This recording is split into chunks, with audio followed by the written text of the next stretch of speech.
선천적인 기형을 가진 괴력의 살인마가 손도끼 하나로 인간들을 발굴하는 전대미문의 인간 정육 호러물. 첫 번째는 손도끼 시리즈의 앙증맞은 살인마 빅터 크라울리입니다.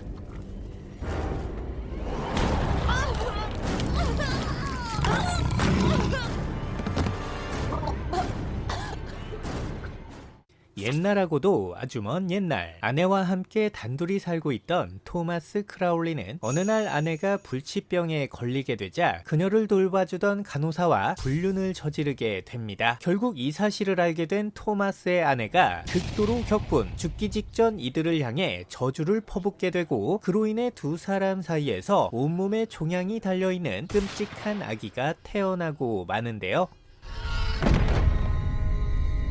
Some say she died the moment she laid eyes on her child.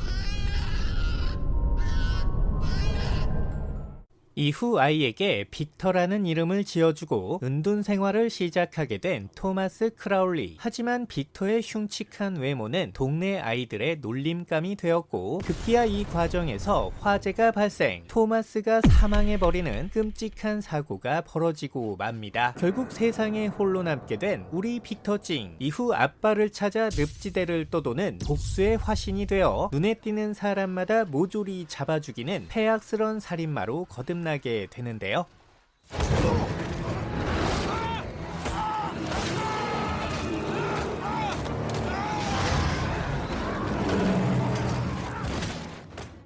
(20세기) 슬래셔 살인마들의 전통을 이어받아 별다른 이유 없이 사람들을 도살하는 무차별 학살을 자행. 보다 잔혹하고 끔찍한 살해씬들이 런닝타임 내내 사정없이 그려집니다. 아빠에 대한 삐뚤어진 효심과 세상을 향한 증오심이 만들어낸 전대미문의 도끼만행 대잔치. 웬만한 호러 팬들조차 경악하게 만들었던 충격적인 고어의 대향연이 세상 살벌하고 가열차게 펼쳐집니다.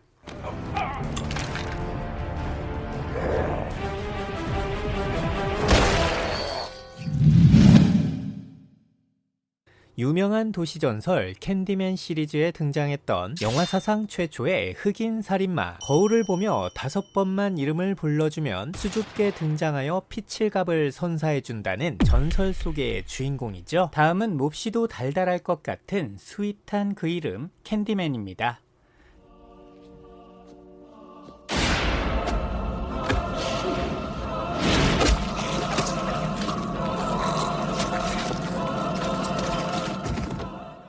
풀네임은 다니엘 로비타일. 원래는 카브리니 그린 지역의 흑인 노예 출신이었으나 남북전쟁 이후 자수성가한 아버지 덕분에 엘리트 교육을 받으며 부유하게 성장, 특출난 그림 실력으로 사람들의 초상화를 그려주며 뛰어난 미술가로 성공하게 됩니다. 하지만 행복했던 시간도 잠시. 어느 날 그는 자신의 모델이 되어준 한 백인 여성과 그만 눈이 맞게 되었고, 이후 뜨거운 사랑의 결실로 임신까지 하게 되는데요. 결국 이 사실을 알게 된 여성의 아버지가 극도로 격분, 마을 사람들을 선동하여 다니엘을 찾아가 공개 처형을 벌이게 됩니다. 가장 먼저 다니엘을 붙잡아 오른팔을 잘라낸 뒤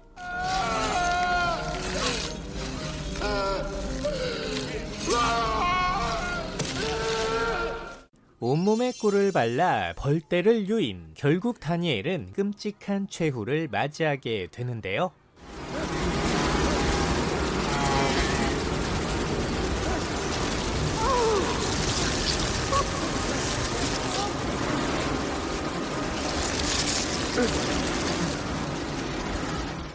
이후 다니엘은 복수의 망령이 되어 가열차게 부활, 피 묻은 갈고리 손을 가진 잔혹한 살인마가 되어 도시전설의 주인공으로 거듭나게 됩니다. 중저음의 목소리와 카리스마 넘치는 외형에서 우러나오는 압도적인 자태, 등장과 동시에 묵직한 살기로 상대방을 억압시킨 뒤 오른손에 달려있는 갈고리 의수를 통해 순식간에 도륙.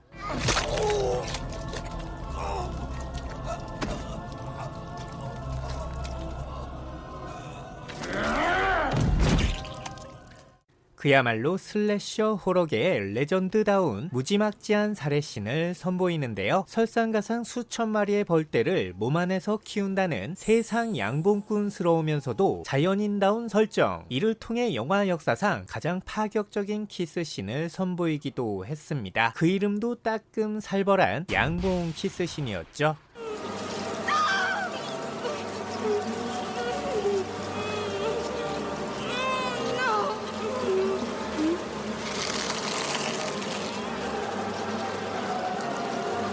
그럼 캔디맨 이름은 꿀을 바르고 벌에 쏘여서 죽었다고 했잖아. 죽을 당시에 동네 한 꼬마애가 꿀을 찍어서 먹고 자기도 모르게 그래서 캔디맨이 됐대.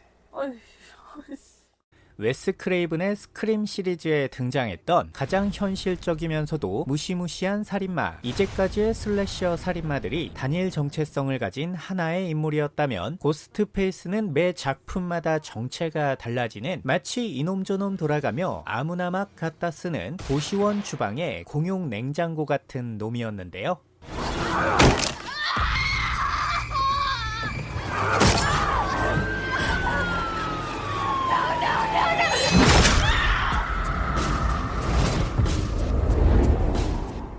뼛속까지 억울해 보이는 뭉크뭉크한 면상, 편안한 착용감이 돋보이는 검정색 로브를 두르고 큼직한 날을 가진 8인치 벅나이프를 주 무기로 사용합니다. 유행어는 헬로키티의 아성을 넘보는 헬로우 시드니.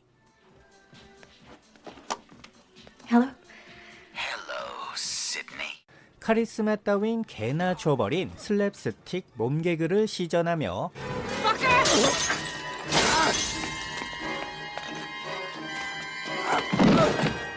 기존 공포영화의 뻔한 클리셰들을 보란듯이 비틀어 버립니다. 사실 고스트페이스의 이러한 특징은 스크림 시리즈 전체를 대변하는 가장 중요한 정체성이기도 한데요. 기존 공포영화들이 가진 법칙들을 보란듯이 비웃어주고 ever, under any circumstances, say, I'll be right back. Because you won't be back. I'm getting another beer. You want one?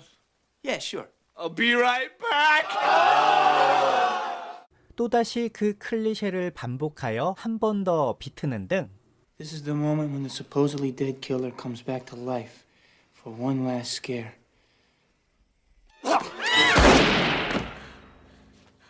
당시로서는 상상도 할 수 없었던 참신한 연출들이 관객들의 마음을 솔찬히 사로잡아 주었습니다. 거기다 결말 직전까지 범인의 정체를 숨겨놓아 추리적인 요소를 더해주고 마침내 뒤통수를 후려치는 반전까지 장렬. 다 죽어가던 슬래셔 장르를 멱살 잡고 캐리하며 티네이지 슬래셔 호러의 새로운 부흥기를 열어가게 되었는데요.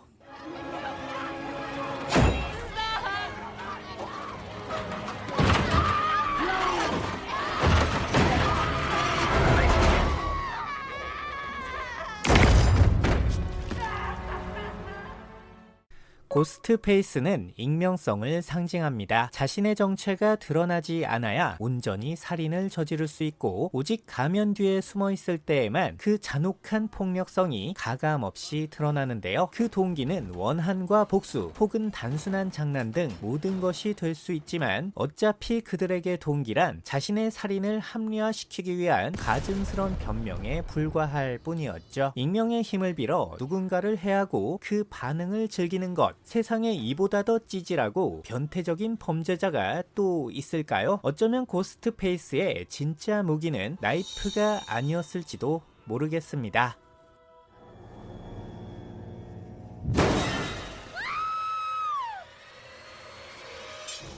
전 세계를 통틀어 바비 다음으로 가장 유명하고 깜찍한 인형, 셔키는 연쇄살인범의 영혼이 빙의된 궁극의 인형 살인마입니다. 탈모가 의심되는 훤칠한 맞박, 초점을 잃어버린 시퍼런 동공이 보는 이들의 각막을 욱신거리게 만드는데요. Hi, I'm Chucky. Wanna play? 악명 높은 연쇄살인범이었던 찰스 리 레이. 어느 날 형사에게 쫓기던 중 죽을 위기에 처하게 되자 오래전 익혀두었던 부두 주술을 이용 죽기 직전 자신의 영혼을 때마침 옆에 있던 국가의 인형에게 빙의시킵니다. 이후 척키는 한 노숙자의 손에 들어가 떨이 신세로 전락하게 되고 이를 알 리 없었던 카렌이라는 여성에게 헐값에 팔리게 되는데요. 하루빨리 인형의 몸을 벗어나 인간이 되고 싶었던 척키는 이때부터 카렌의 아들인 앤디의 몸을 노리게 됩니다. 정말 집요할 정도로 앤디를 쫓아다니는 스토킹의 끝판왕 척키. 과연 앤디는 이 무시무시한 인형 새끼로부터 무사히 벗어날 수 있게 될까요?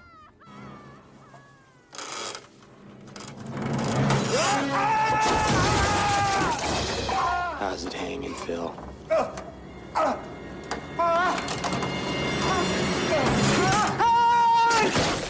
척키는 뚜렷한 목적 없이 사람을 해치는 걸 좋아하는 전형적인 쾌락 살인마입니다. 몸집이 작기 때문에 주로 칼을 애용하지만 이런 종류의 살인마들이 대부분 그렇듯 5만 가지 무기를 이용 매우 다양한 방법으로 무차별 살육을 저지르게 되는데요.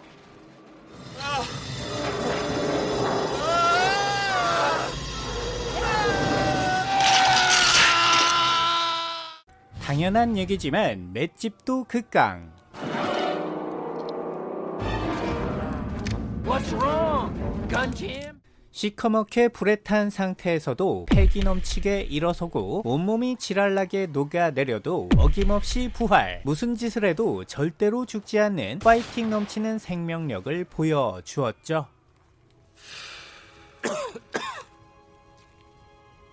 Give me a hit off that, will you?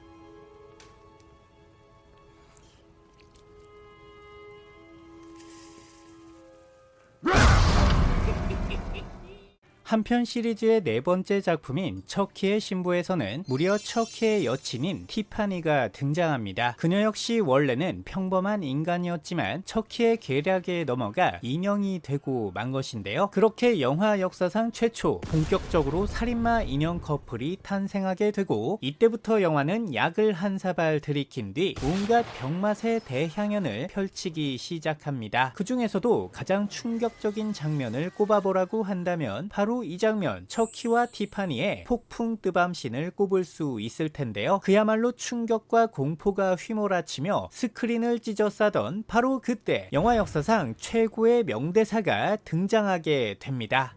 Wait, what? Have you got a rubber? Have I got a rubber? Yeah. Tiff? What? Look at me. I'm all rubber. 이후 5편에서는 두 인형의 사랑의 결실인 글렌까지 등장. 공포라는 장르를 훌쩍 뛰어넘는 미친 전개가 펼쳐지게 되며 나름 진지한 분위기로 회귀한 7편에서는 무려 영혼을 분리시킬 수 있다는 기이한 설정이 더해지면서 여러 명의 척키들이 동시에 등장하는 놀라운 광경이 펼쳐지게 됩니다. 심지어 2019년에 나온 리부트에서는 아예 인격 자체가 인공지능으로 변경. 영화도 그지 같은데 척키의 외모 까지 그지 발사계가 되면서 아예 시리즈 전체를 나락으로 끌어내리고 말았는데요. 1988년 악마의 유희라는 제목으로 처음 국내에 소개된 뒤 무려 30년이 넘도록 꾸준히 사랑받아온 공포영화계의 슈퍼스타 척키. 병맛이어도 좋으니 부디 원래의 모습으로 다시 돌아오길 살포시 기대해 봅니다. It's up.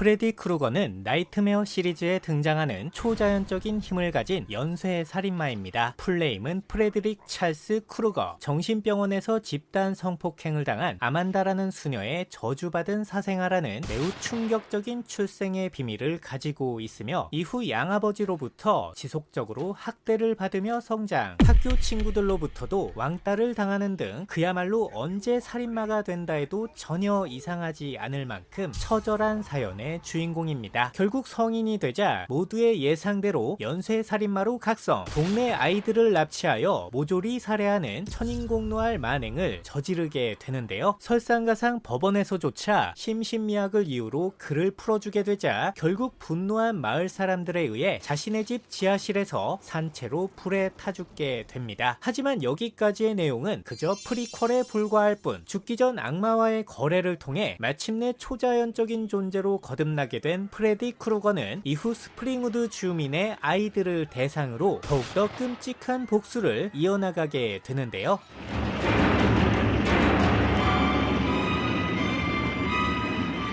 You are all my children now.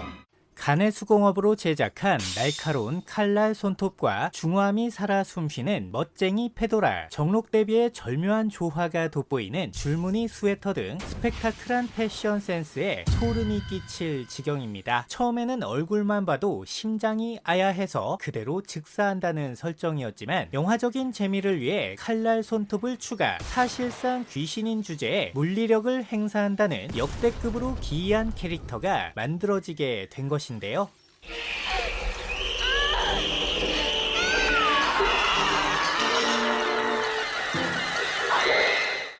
프레디 크루거의 가장 큰 특징을 꼽으라고 한다면 바로 희생자의 꿈속에 들어가 살인을 저지른다는 것입니다. 덕분에 기존의 공포영화에서는 볼 수 없었던 참신한 장면들이 가열차게 등장, 말 그대로 악몽 속에서나 볼 법한 파격적인 연출로 엄청난 센세이션을 불러일으켰죠. 그 어떤 신박한 짓거리도 결국 꿈이니까 가능하다는 식의 세상 편리한 설정 덕분에 관객들은 상상의 나래를 마음껏 펼치며 동심인 듯 동심 아닌 동심 같은 장면들에 온팡 빠져들게 되는데요.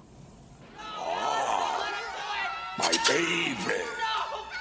Eeny, meeny, miny.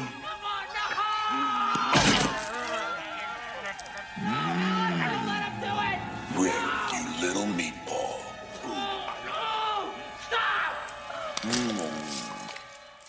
프레디 크루거는 전형적인 쾌락 살인마입니다. 오로지 자신의 욕구를 채우기 위해 살인을 저지르며 그렇기 때문에 살인 행위 자체에서 즐거움을 느끼는 타입이죠. 희생자들의 영혼을 몸 안에 가둬놓는 변태적인 수집가이고 시덥잖은 농담을 밥 먹듯이 해대는 사악한 트릭스터입니다. 무엇보다 10대 이하의 아이들만을 타겟으로 삼는다는 점에서 더더욱 용서받을 수 없는 최악의 살인마였다고 할 수 있겠습니다.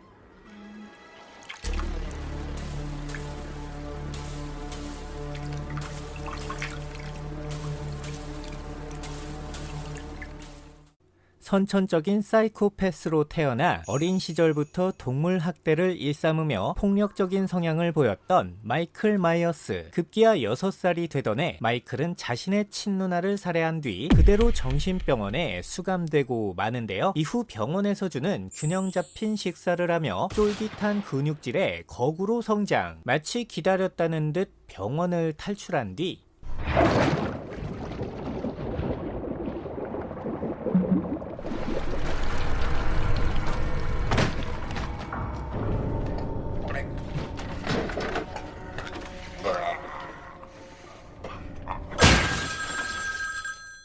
그 길로 고향집을 찾아가 자신의 여동생을 스토킹하게 되는데요.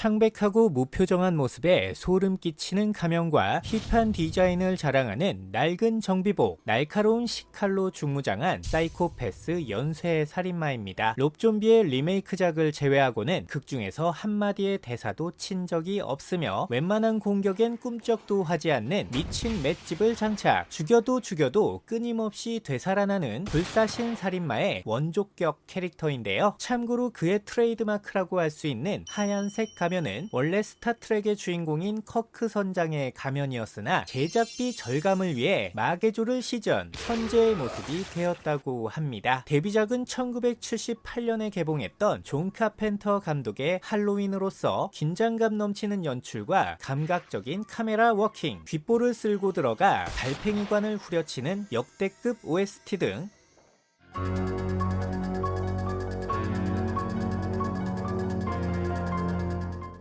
그야말로 슬래셔 호러의 팬이라면 반드시 감상해야 할 전설적인 작품으로 남게 되었죠. 특히 오프닝에 등장하는 1인칭 롱테이크 씬과 대바대에서 즉결처형 모션으로 사용되었던 벽걸이 살해씬은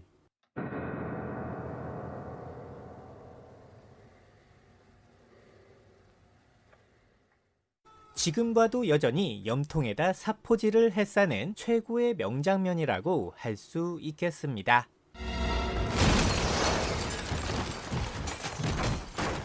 마이클 마이어스의 가장 큰 특징은 바로 순수한 악입니다. 그 어떤 동기와 감정 따윈 배제한 채 오로지 살인을 위한 살인을 저지르는 것이 마이클의 진정한 정체성이라고 할 수 있겠는데요. 불우했던 가정 환경이나 어설픈 복수심, 순간의 쾌락 따위는 그저 사치에 불과할 뿐 아무런 이유 없이 살인을 저지르는 마이클 마이어스야말로 가장 섬뜩하고 무서운 존재가 아니었을까요?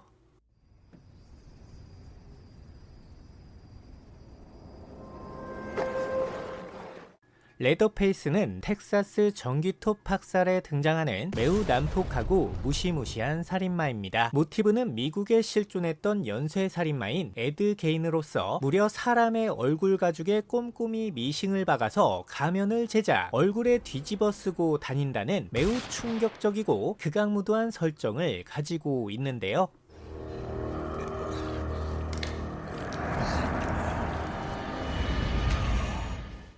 본명은 버바 소이어, 텍사스의 외딴 시골집에 살고 있는 소이어 집안의 일원으로서 가족들을 대신해 온갖 험한 일들을 담당하고 있는 든든한 일꾼이자 귀염둥이 막내입니다. 가족들의 구성원은 매 작품마다 조금씩 달라지지만 레더페이스만큼은 전 시리즈 개근으로 빠짐없이 등장, 시리즈의 얼굴 마담 역할을 톡톡히 해주었는데요. 첫 등장부터 큼직한 쇠망치로 뚝배기를 부수고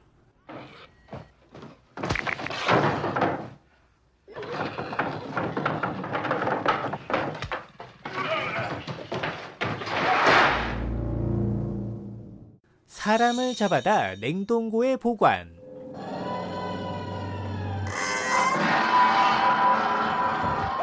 마치 정육점 고기 마냥 꼬챙이에 꿰어서 매달아 놓는 등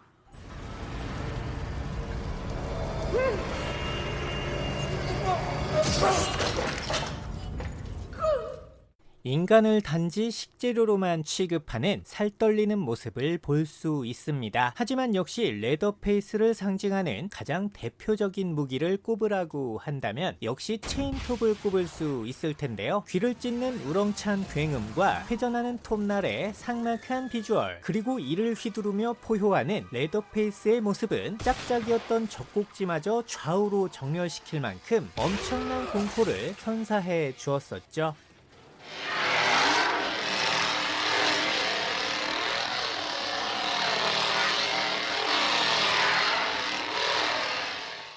레더페이스는 오직 본능에 따라 움직이는 가장 원초적이고 야만적인 인물입니다. 자신들의 보금자리를 함부로 침범한 외지인들에 대한 강한 분노, 가족을 지키기 위해 거리낌 없이 살인을 자행하고 허기와 욕망을 동시에 채우면서 위태로운 하루하루를 연명해 나가는데요. 낮은 지능으로 인해 때로는 순박하게 보일 때도 있지만 이는 마치 아무렇지 않게 벌레를 죽이는 어린 아이들처럼 그 또한 자신의 행동에서 아무런 죄책감을 느끼지 못한다는 뜻이기도 합니다. 어쩌면 그런 순수함이야말로 이 녀석이 가지고 있는 가장 큰 무기가 아니었을까요?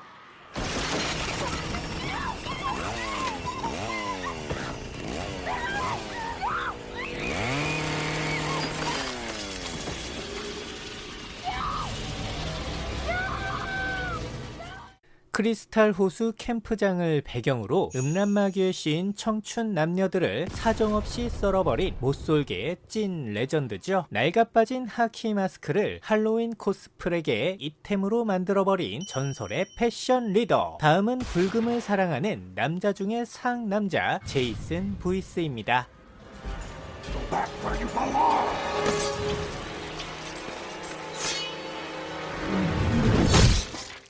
어린 시절 친구들에게 괴롭힘을 당하다 그만 물에 빠지는 사고를 당한 뒤 사람들의 무관심 속에서 쓸쓸히 죽음을 맞이했던 제이슨 부히스. 결국 그의 어머니 파멜라는 아들을 죽게 만든 모든 이들에게 복수를 꿈꾸며 크리스탈 호수를 찾은 수많은 사람들을 하나둘씩 학살해 나가게 되는데요. 하지만 그랬던 그녀도 결국 1편 마지막에서 죽음을 맞이하게 되고, 그렇게 제이슨의 이야기는 그냥 흔해 빠진 캠프장 괴담으로 잊혀지는 듯 보였습니다. 하지만 바로 그때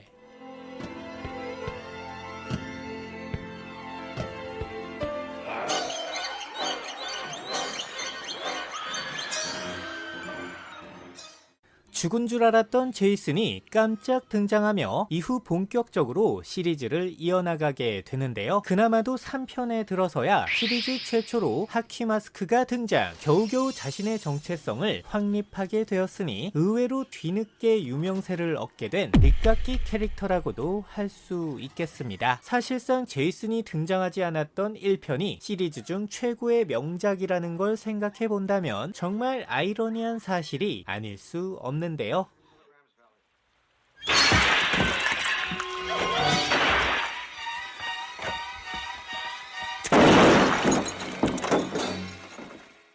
이후 시리즈의 인기가 계속되면서 제이슨의 모습 또한 갈수록 격변, 정말 상상치도 못했던 파격적인 전개들이 이어지게 되는데요. 가장 먼저 5편에서는 시리즈 사상 처음이자 마지막으로 가짜 제이슨이 빌런으로 등장하고,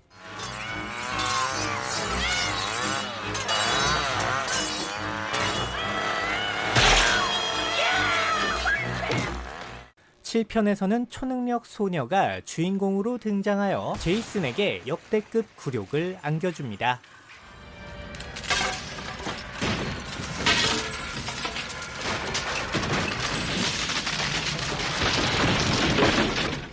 8편에서는 난생 처음으로 크리스탈 호수를 벗어나 뉴욕 맨하튼에 첫 입성. You're a dead meat slime bag.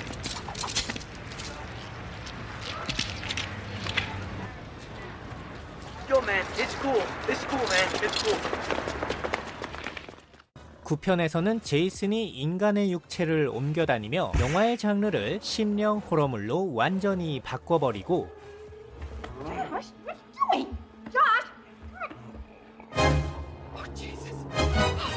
이후 제이슨 X에서는 3000년 이후의 미래를 배경으로 무려 메탈 제이슨이라는 부캐까지 등장.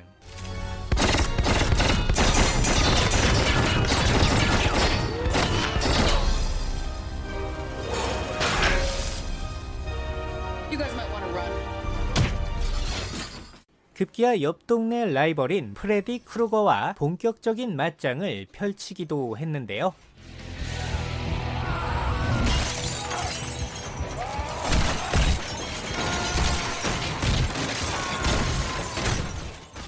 자, 이처럼 매 작품마다 다양한 활약을 보여주며 현재까지도 꾸준히 사랑받고 있는 세기의 살인마 제이슨. 20세기를 대표하는 슬래셔 호러계의 진정한 레전드로서 앞으로도 계속해서 남아주기를 간절히 바라봅니다.